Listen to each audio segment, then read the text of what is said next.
इस वीडियो में हम थर्मोडायनेमिक्स के बारे में पढ़ेंगे। Thermodynamics is the branch of science which is concerned with heat and its relation to energy and work. Heat और work, other forms of energy, इसके बारे में इस चैप्टर में हमें पढ़ना है। सबसे पहले हम समझते हैं कि थर्मोडायनेमिक सिस्टम क्या होता है। एक थर्मोडायनेमिक सिस्टम क्या है?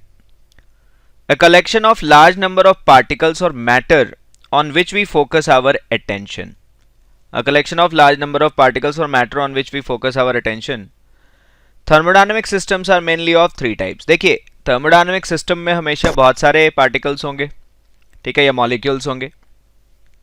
थर्मोडायनेमिक सिस्टम तीन तरह के होते हैं। पहला ओपन सिस्टम है। ओपन सिस्टम क्या होता है? It can exchange mass as well as energy with its surrounding, जैसे tea in an open cup.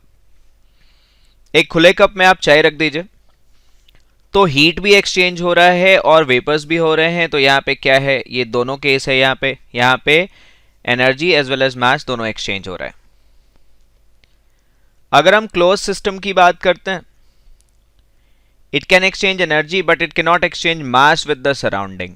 ये एनर्जी तो एक्सचेंज कर सकता है लेकिन मास एक्सचेंज नहीं कर सकता। जैसे कि tea cup covered with a lid. अगर आपने एक टी कप को लिड से कवर कर दिया तो यहां पे हीट तो कंडक्ट हो जाएगा लेकिन मास चेंज नहीं हो रहा है। यह हमारा क्लोज सिस्टम है। तीसरा आइसोलेटेड सिस्टम होता है। It can not exchange any mass or energy with the surrounding. Example, tea in a thermos flask. एक थर्मस फ्लास्क के अंदर अगर टी है तो वो वहां से एक्सचेंज नहीं हो सकता। ना हीट एक्सचेंज हो सकता है, ना ही यहाँ पे एनर्जी एक्सचेंज हो सकती है, ना ही मास एक्सचेंज हो सकता है। तो ये आइसोलेटेड सिस्टम है। A thermodynamic system can be in any state, like solid, liquid, gas और mixture. थर्मोडायनेमिक स्टेट कुछ भी हो सकता है, सॉलिड भी हो सकता है, लिक्विड भी हो सकता है, गैसेस हो सकता है, मिक्सचर्स हो सकते हैं।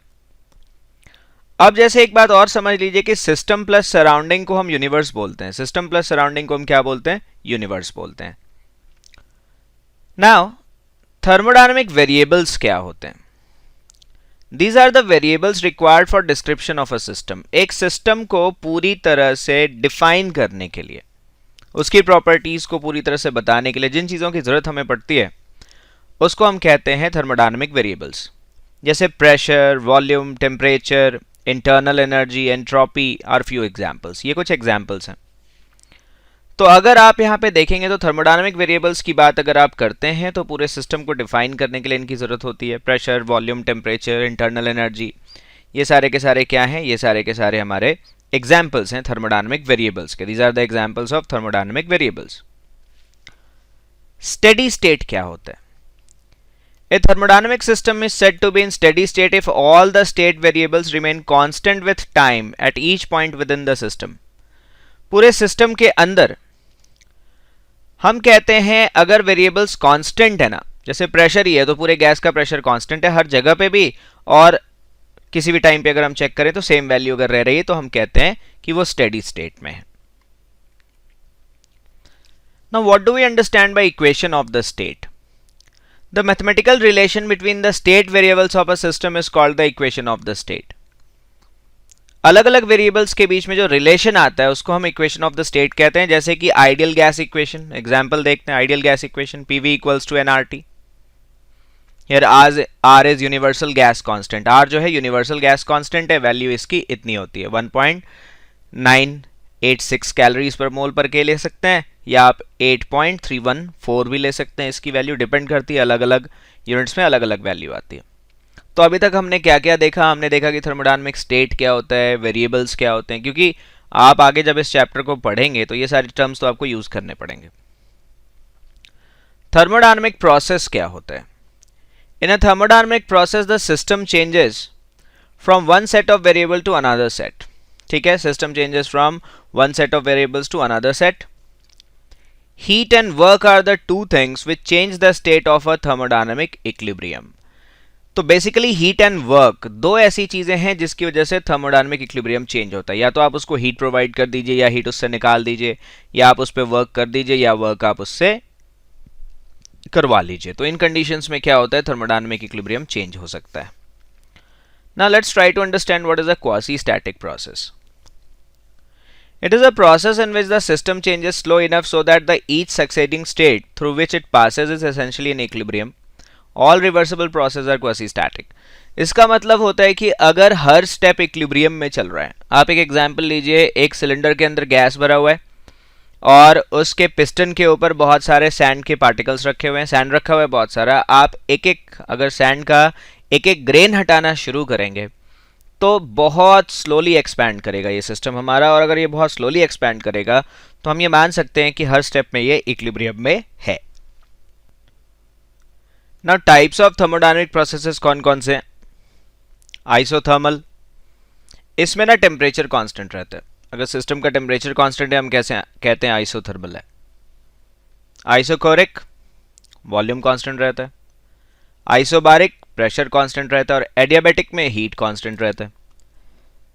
तो कौन सी चीज कांस्टेंट है उसके हिसाब से, कौन सी चीज कांस्टेंट है उसके हिसाब से हम क्या कर सकते हैं, उसके हिसाब से हम ये देख सकते हैं कि आखिर प्रोसेस क्या है। नाउ अगर हम देखें टेम्परेचर है या वॉल्यूम है या प्रेशर है या हीट है, उसके हिसाब से आप इसको डिफाइन कर सकते हैं।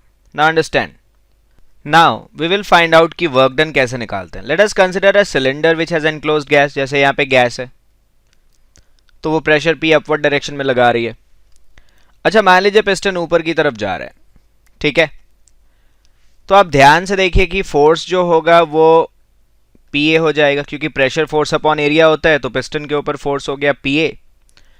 अच्छा, मान लीजिए इसका डिस्प्लेसमेंट डी एक्स से हुआ, मान लीजिए डिस्प्लेसमेंट डी एक्स से हुआ, तो स्मॉल वर्क डन अगर आप निकालेंगे एफ डी एक्स लेंगे आप, स्मॉल वर्क डन की बात अगर हम करेंगे पी ए डी एक्स आ गया। अच्छा, अब एक बात बताइए,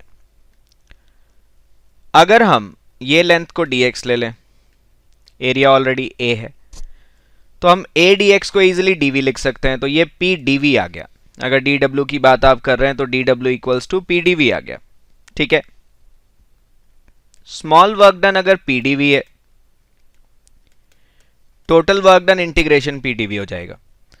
अगर आप इंटीग्रेशन पी डीवी देखेंगे तो लीजिए यही वर्क डन है। गैस यहाँ पे एक्सपैंड हो रही है, अब ध्यान से देखिए ना, फोर्स ऊपर लग रहा है, डिस्प्लेसमेंट भी ऊपर है, इसलिए वर्क डन पॉजिटिव लेंगे। एक्सपेंशन का वर्क डन हम पॉजिटिव लेते हैं। जब भी गैस एक्सपैंड होती है we take the work done as positive. Chemistry में हम उल्टा लेते हैं, फिजिक्स में हम एक्सपेंशन का वर्क डन हमेशा पॉजिटिव लेंगे।